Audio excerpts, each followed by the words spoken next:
ऐसा राजा जिनकी सुरक्षा में चक्र सुदर्शन रहता था, एक ऐसा राजा जिनके ऊपर शाप देने के लिए जब ऋषि तैयार होते हैं तो चक्र सुदर्शन उनको दौड़ा लेता है और पूरे ब्रह्मांड में दौड़ाता है। एक ऐसा राजा जिसकी तपस्या के बल पर, जिसकी भगवत भक्ति के बल पर श्री नारायण जी इस प्रकार से कहते हैं कि वो हमारा अपना भक्त है, अपना श्रेष्ठ भक्त है और उसकी पूरी दुनिया वंदन करती है, ऋषि महर्षि भी वंदन करते हैं। ऐसे राजा के बारे में बात करेंगे, राजा अम्बरीश के बारे में बात करते हैं। जय हिंद साथियों, मैं आपका साथी रघुवंश संयोजक, विश्व का सबसे लंबा तिरंगा समिति। मित्रों, श्रीमद् भागवत महापुराण के पृष्ठ संख्या 14 से आगे जब हम बढ़ेंगे तो राजा अम्बरीश के बारे में चर्चा है और सुखदेव जी परीक्षित जी को कथा सुनाते हुए पूछते हैं कि राजा अम्बरीश की कथा बताइए। तो राजा अम्बरीश की कथा सुनाते समय सुखदेव जी कहते हैं कि राजा अम्बरीश बहुत ही प्रतापी और धर्मज्ञ राजा थे। वह एक बार एकादशी व्रत किए। क्योंकि हम संक्षेप में आप लोगों के सामने प्रस्तुत कर रहे हैं जिससे आप लोग सुन सकें कि और गौरव महसूस करें सनातन संस्कृति और सनातन संस्कृति में होने वाले राजाओं के ऊपर। तो एकादशी व्रत किए थे, 1 वर्ष तक का एकादशी व्रत जिसमें द्वादशी का प्रधानता होता है, द्वादशी का महत्व होता है। और उसके बाद उसकी पूर्णाहुति के समय 3 दिन तक उपवास किया उन्होंने। जब उपवास किया और उपवास के उपरांत पूजा पाठ के बाद बहुत सारे ब्राह्मणों को उन्होंने दान दिया, बहुत सारी गौएं, सोने चांदी, हीरा जवाहरात दान दिया। दान देने के उपरांत जो ही वह पारण करने जा रहे थे, क्योंकि एकादशी व्रत में पारण का बड़ा महत्व है, और पारण करने जा रहे थे तब तक दुर्वासा जी वहां पहुंच गए। उसी समय दुर्वासा जी का उन्होंने वंदन किया, चरण अभिनंदन किया और अभिनंदन करने के पश्चात कहा कि प्रभु आप भी भोजन प्रसाद लीजिए, उसके बाद हम पारण करेंगे। दुर्वासा जी ने भी स्वीकृति दे दी, परंतु उन्होंने कहा कि हम नित्य क्रिया करके आते हैं। वह नदी स्नान करने चले गए और वहां पर ब्रह्म की या ईश्वर की साधना करते हुए वह स्नान करने लगे। ऐसा कहीं वर्णन है कि गायत्री मंत्र का उच्चारण करते हुए स्नान करने लगे, ध्यान में इतना मग्न हो गए कि समय पारण का बीतता जा रहा है। हमें यह भी समझना है कि हर चीज का समय होता है और वहां भी पारण का भी समय है। जो द्वादशी में पारण किया जाता है उसका भी समय है और वह समय बीतने लगा। तो इस पर राजा चिंतित हो गए। क्यों? क्योंकि एकादशी व्रत अगर आप रहते हैं और पारण समय से नहीं करते हैं उस विधान के हिसाब से, तो उसका फल नहीं मिलता या उस पारण को या एकादशी व्रत का कोई बड़ा महत्व नहीं रह जाता। तो ब्राह्मणों के सहयोग से या ब्राह्मणों के निर्देश के बाद उन्होंने जल पी लिया, अर्थात भोजन नहीं किया, केवल जल पी लिया।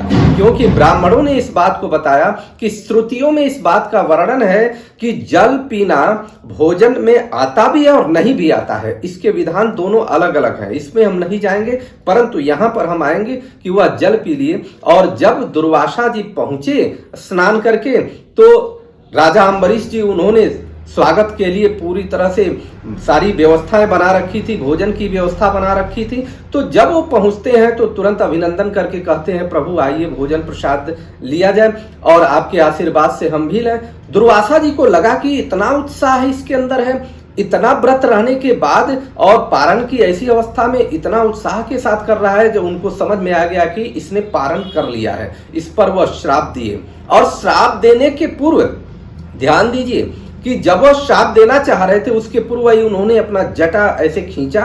जटा से कृत्या नामक एक ऐसी राक्षसी को उन्होंने उत्पन्न किया जो दावा नकल की तरह से और पूरी तरह से दहकती हुई वह निकलती है, तलवार में हाथ लिए हुए, और दुर्वासा जी के द्वारा वह उत्पन्न हुई है। इतना इसी के कारण वह इतनी क्रोधित भी है कि अम्बरीश जी को मारने के लिए दौड़ती है। परंतु भागवत अम्बरीश तनिक भी विचलित नहीं होते, वहीं पर हाथ जोड़े खड़े रहते हैं। और जो वह आगे बढ़ती है तब तक चक्र सुदर्शन जो राजा अम्बरीश की सुरक्षा में था, वह चक्र सुदर्शन प्रकट हुआ और उस दैत्या को या उस कृत्या को वहीं पर उन्होंने भस्म कर दिया। और उसके बाद वह दुर्वासा की तरफ बढ़ा। जब दुर्वासा जी के तरफ बढ़ा तो दुर्वासा जी भागना प्रारंभ किए। पूरे ब्रह्मांड में जहां भी उनको जाना था सबसे पहले वो मेरु पर्वत की तरफ गए, लेकिन उसके बाद जब देखा कि यहाँ पर तो सुदर्शन लगातार आ रहा है, तो वह पूरे ब्रह्मांड में ब्रह्मा जी के पास, शंकर जी के पास, जितने भी देवता, लोकपाल इत्यादि थे, सबसे सुरक्षा के लिए गुहार लगाए। लेकिन किसी ने भी इस बात को गारंटी नहीं दिया कि हम चक्र सुदर्शन से सुरक्षा करेंगे। उसके बाद वह श्री नारायण के धाम गए।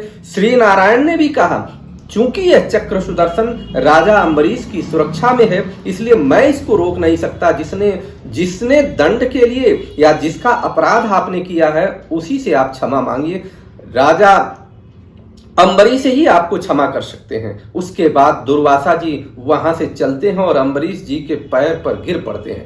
यह भारत के इतिहास का पहला ही नहीं, पूरे ब्रह्मांड के इतिहास का पहला ऐसा वाकया है कि जिसमें किसी राजा के चरणों में कोई ऋषि गिर गया हो। और वह तब हुआ क्योंकि वह केवल और केवल भगवत प्रेमी थे। अम्बरीश जी राजा तो थे परंतु केवल नारायण की आराधना करते थे, इसलिए उनको राजर्षि भी कहा जाता था। ऋषि के रूप में भी तो वह थे। और उसके बाद चक्र सुदर्शन को उन्होंने स्तुति करके रोका अम्बरीश ने, और चक्र सुदर्शन रोकने के बाद इन्होंने बहुत माफी मांगी। देखिए कितना अभिमान भी नहीं है इनको थोड़ा सा भी। वह तुरंत दुर्वासा जी से माफी मांगी, कहा कि आपको मेरे कारण इतनी परेशानी झेलनी पड़ी। परंतु दुर्वासा जी ने कहा कि नहीं, अब मैं समझ गया कि कोई भी व्यक्ति जो गृहस्थ में है वो भी किस प्रकार से भगवत प्राप्ति कर सकता है। और इस प्रकार से वह राजा अम्बरीश जी दुर्वासा जी का सेवा किया, भोजन कराया। और ये पूरी प्रक्रिया में 1 वर्ष बीत चुके। 1 वर्ष तक राजा अम्बरीश जी पुनः केवल जल धारण करके, जल को ग्रहण करके ही केवल वह रहे।